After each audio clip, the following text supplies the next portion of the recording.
Hi everyone, thanks for tuning in today. I'm Sarah and I'm here to talk today about our LinkedIn profiles and how to make sure they are optimized as we are looking for roles.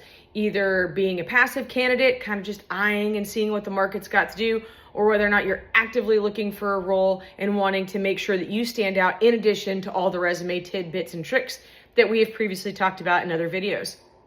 I hope that you find today's information valuable, and I'd like to thank you for continuing to tune into these videos, and I will absolutely continue to do more. So as always, if there is anything that you'd like me to answer for as far as questions, please comment below and I will be looking out to see what more I can provide to you when it comes to resume and LinkedIn searching and any of the other types of questions that you may have.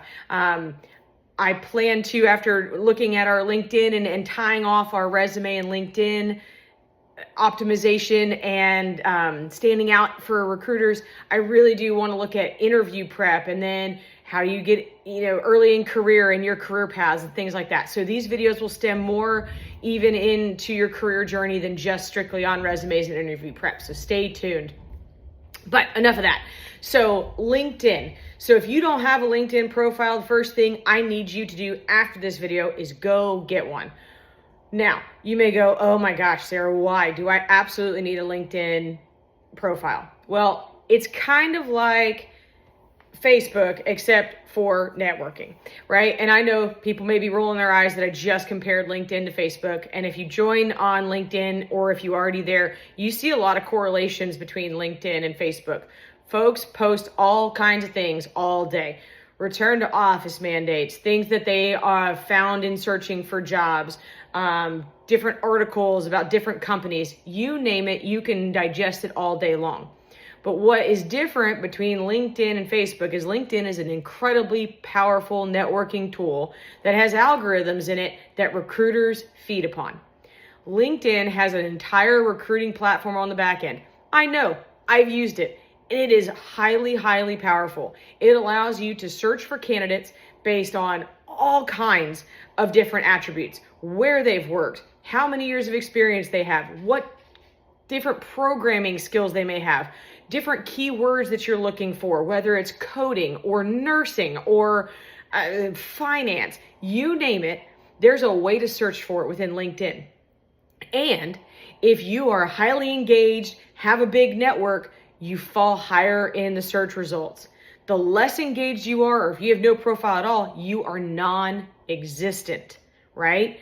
And so I know so many companies who use LinkedIn recruiting as their primary source for networking candidates and sourcing candidates to make a talent pool for their next open role. So again, I encourage you, if you don't have one, go get a LinkedIn profile. If you have one, let's get to work on making sure that you have the following things in order. 1, do you have a recent profile picture? All right, look, I'm not the 18-year-old that I was when I entered into work. I've had a lot of years put on me now, right? And I'm a mom, a single mom. So yes, this tired look, it's my normal look now, right? So my spry 18-year-old first out of college job profile picture is really not relevant to who I am. Be authentic, be real. Take a picture of yourself. Don't AI generate one. Take a picture of yourself, put it on LinkedIn. Keep it professional. I love seeing pictures of people with their dogs and their kids. Again, single mom and a dog mom. I love all those things. It's not necessary. It's not what I would find for LinkedIn. You want to make it about you. It's not about your family members, right? It's about you as the candidate, you as the person. You can talk all about all of the things outside of your family once you get into the role. If you want to disclose it in an interview, you can, but that's an absolute, you don't need to do that, right? But this is about you. This is your professional profile. So make that profile about you. Then you're looking at your about section. That's kind of like that professional summary that we talked about within your resume. If you want to, you can copy and paste it. Mine is pretty darn similar between what I do, what I have in my resume and what I have on LinkedIn.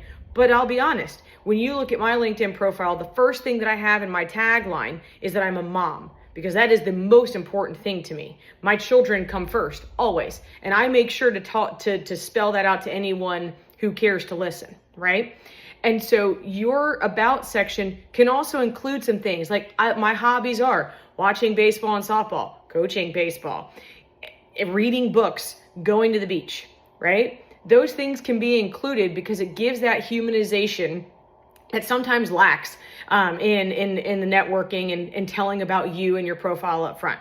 But you want to make sure that it's not just all personal, that you have what it is that you are, who you are in a professional life as well. Then there's also this area for skills. Now, the skills section is not just at the very top of your LinkedIn profile. It's also within every single role you've held that you put in for your work history. Put in skills for every single role, because some of the roles you may not have had the same skills, or you may have progressed. You may have gone from being like an administrator to like a learning management system administrator. That's the role that I started out at very early on. So I had systems knowledge and I did the administration, but then I moved into a trainer role. Well, my administration skills still stayed because I still held some of those responsibilities, but now I have facilitation. So in my second role, facilitation is one of my skills. So build on those skills.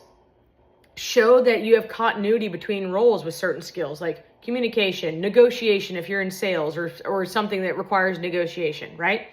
Highlight your skills. Make it easy because again, the recruiters can search by skills. So the more you put in your resume, the more you put in your LinkedIn profile, the easier it is for a recruiter to find you in the search. All right?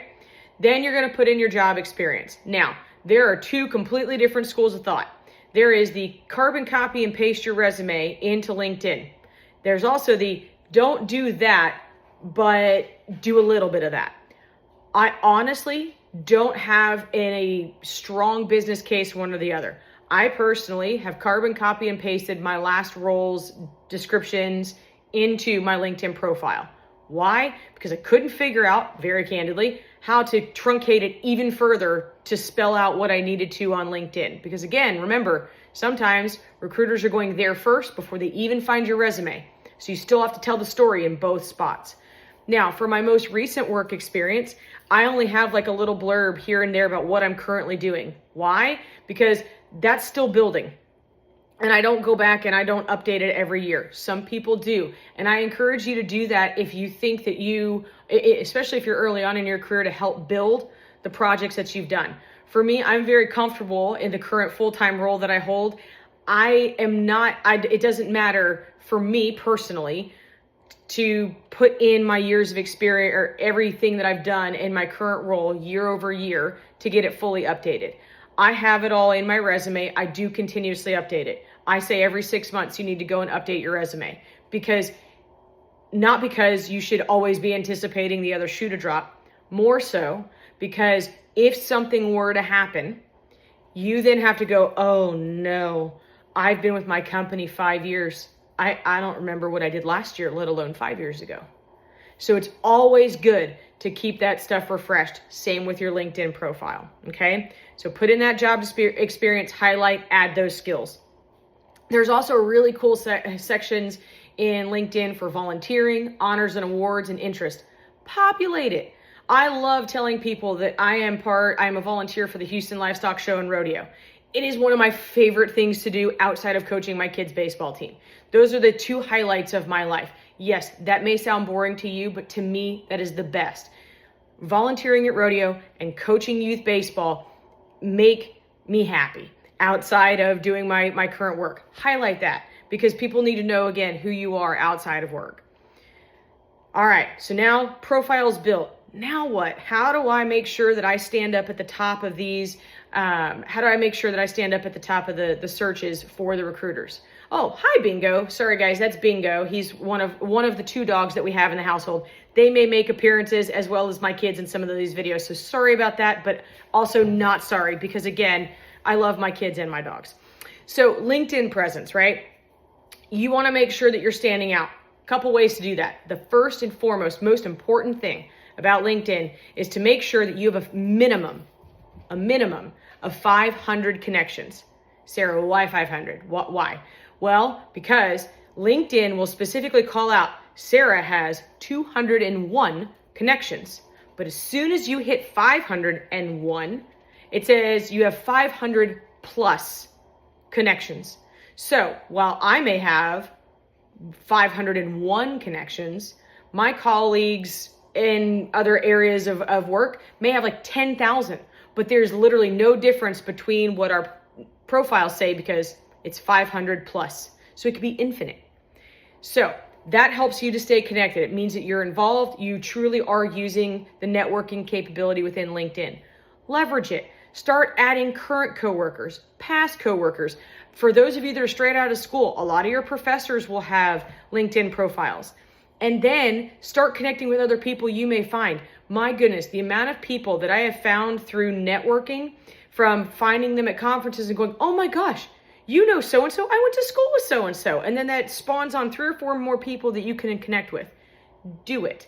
This is the best way to start connecting yourself without having to go to all the networking receptions. Because for some of you that may not like to do the big crowds, that is the worst idea ever, to put you in a crowd to have to network.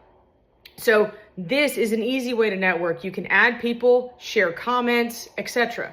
For those that are like me, single mom, involved in lots of activities after school, going to networking events after work is probably the last place I want to be. I want to be home with my kids, right? And so this is another way for me to network. I'm not saying this is your get ticket out of jail free to do anything else networking outside of the office or outside of your home, but this helps to shorten that gap so that you're not having to attend everything in person. So 500 connections or more.